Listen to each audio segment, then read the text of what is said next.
G7 summit के बीच Ukraine की राजधानी कीव पर मिसाइलों से हुए ताबड़तोड़ हमले से ज़ेलेंस्की बुरी तरह भड़क गए।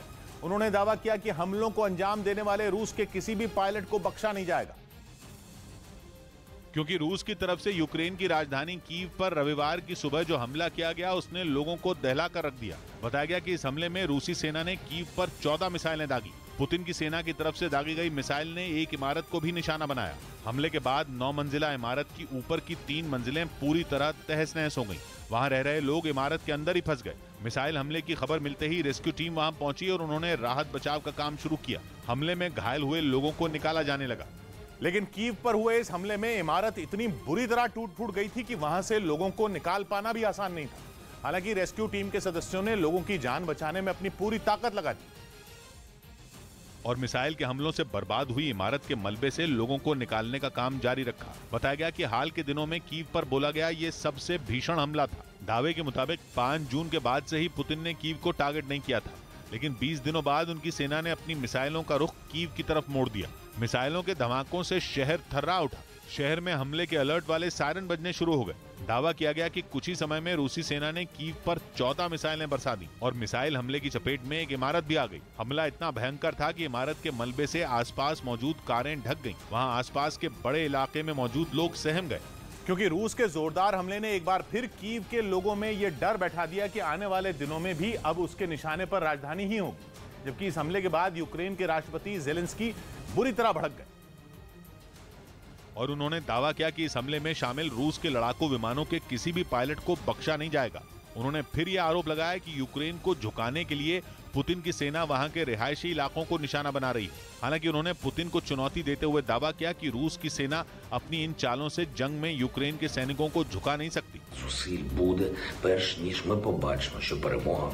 इस बीच कीव के मेयर ने हमले की जगह जाकर वहां का जायजा लिया। हमले के कई घंटों बाद भी इमारत से धुआं उठता दिखाई दिया, जबकि इमारत के मलबे से लोगों के निकाले जाने का सिलसिला भी जारी रहा।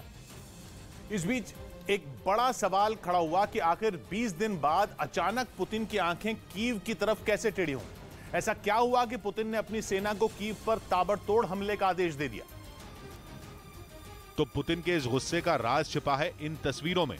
जर्मनी में G7 की बैठक में पहुंचे अमेरिकी राष्ट्रपति बाइडेन का जोरदार स्वागत हुआ। G7 की बैठक में यूक्रेन युद्ध का मुद्दा छाया रहा। वहां रूस पर और भी कड़े प्रतिबंध लगाने की चर्चा हुई। साथ में 4 देश अमेरिका, ब्रिटेन, कनाडा और जापान तो रूस से सोने के आयात पर प्रतिबंध लगाने पर राजी भी हो गए।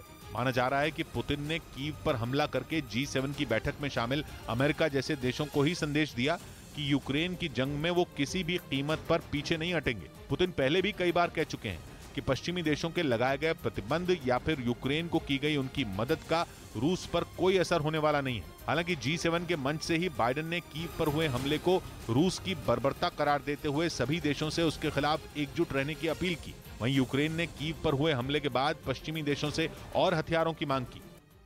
और राजस्थान में सियासी पारा गर्म है। सचिन पायलट और गहलोत के बीच खींची तलवार।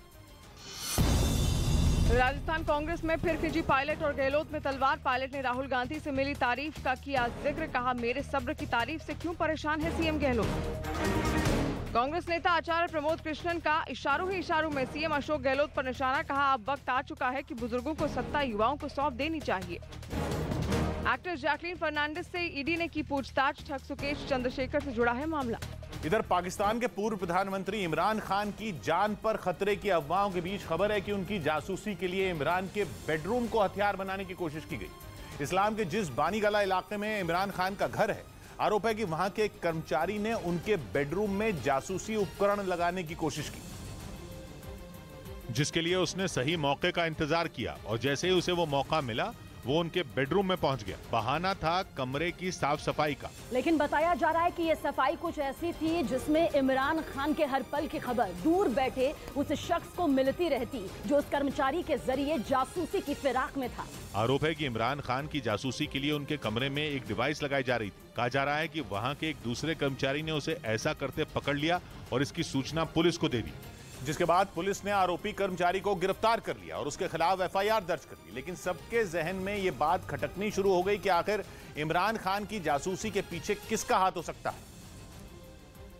और इसी कड़ी में तफ्तीश आगे बढ़ी। इस बीच पाकिस्तान के पूर्व प्रधानमंत्री की पार्टी तहरीक-ए-इंसाफ के नेता शहबाज गिल ने बताया कि इस मामले में उनकी तरफ से पाकिस्तान सरकार और बाकी एजेंसियों को इस घटना की जानकारी दे दी गई है। साथ ही उन्होंने ये भी दावा किया कि आरोपी इमरान खान के घर में बीते 6 साल से काम कर रहा था और उसे इमरान की जासूसी के लिए 50,000 रुपए भी दिए गए थे। उनका दावा तो यहाँ तक है कि उससे ये भी कहा गया था कि जैसे ही इमरान के बेडरूम की फुटेज जासूसी करवाने वालों तक पहुंचने लगेगी, वो उसे इस काम के लिए और पैसा देंगे। जबकि पुलिस का इस मामले में कहना कुछ और ही है। पाकिस्तान पुलिस के मुताबिक आरोपी मानसिक रूप से कमजोर है, जिस वजह से वो पूछताछ में कोई भी जानकारी ठीक से नहीं दे पा रहा है।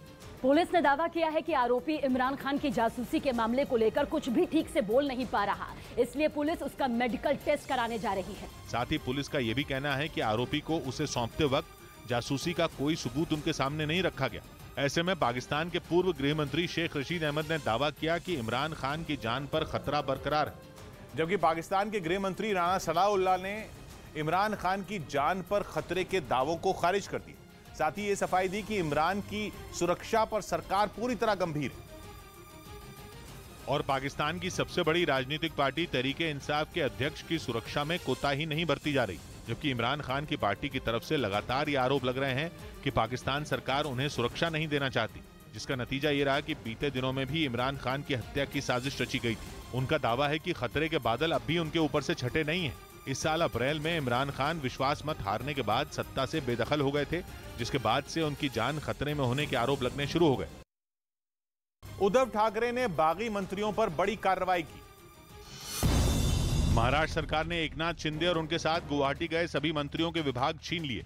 पीडब्ल्यूडी शिंदे से लेकर सुभाष देसाई को सौंप दिया गया। इस पूरे विवाद के बीच आदित्य ठाकरे ने न्यूज 18 से एक्सक्लूसिव बातचीत की, जिसमें उन्होंने बागी विधायकों के गुवाहाटी जाने पर सवाल उठाए। वो संपर्क में है, 15-16 लोग हैं। उधर पार्टी सांसद श्रीकांत शिंदे ने अपने पिता एकनाथ शिंदे के फैसले का फिर बचाव किया। विश्वास से जो है वो शिंदे साहब के साथ जो है इतने लोग गए हैं। उधर खबर है कोरोना महामारी के बाद वियतनाम दुनिया का नया मैन्युफैक्चरिंग हब बनता जा रहा है और इस वजह से वो चीन के लिए विलेन बन गया है, जबकि कोरोना से पहले चीन को दुनिया का कारखाना कहा जाता था। लेकिन चीन के कारोबारी रवैये और कोरोना महामारी की वजह से अब वियतनाम उसका कंपेटिटर या यूं कहें कि चीन का प्रतिद्वंद्वी बनकर उभर रहा है। कोरोना महामारी से पहले चीन जिस तेजी से आगे बढ़ रहा था, उसी के नक्शे कदम पर वियतनाम चल पड़ा है। असल में कोरोना की वजह से चीन से दूसरे देशों की सप्लाई चेन टूट चुकी है। ऊपर से चीन के कई शहरों और प्रांतों में कोरोना तेजी से अपने पैर पसार रहा है। उसके मैन्युफैक्चरिंग हब शंघाई समेत कई दूसरे प्रांतों में इस महामारी से हालात बिगड़ते जा रहे हैं, जिससे न सिर्फ उसके कारोबार पर असर पड़ रहा है, बल्कि वहां से बड़ी बड़ी कंपनियों ने भी भागना शुरू कर दिया है। क्योंकि कंपनियों को यह डर सता रहा है कि कोरोना की वजह से अगर कुछ और महीनों तक चीन में उनका कारोबार ठप रहा तो उनके लिए बड़ी मुसीबत खड़ी हो जाएगी। इसलिए कई बड़ी कंपनियों ने चीन के विकल्प की तलाश शुरू कर दी और ये तलाश जाकर खत्म हुई वियतनाम पर। जो कंपनियां चीन से जा चुकी हैं, वो विकल्प के तौर पर वियतनाम में अपनी संभावनाएं देख रही हैं। मतलब ये कि चीन के बाद अब वियतनाम अचानक दुनिया का कारखाना बनकर उभर रहा है और इसके पीछे कई वजह हैं। असल में वियतनाम की सामरिक स्थिति यानी स्ट्रेटेजिक लोकेशन ही ऐसी है कि वो दुनिया के प्रमुख समुद्री व्यापार मार्ग में पड़ता है। इस लोकेशन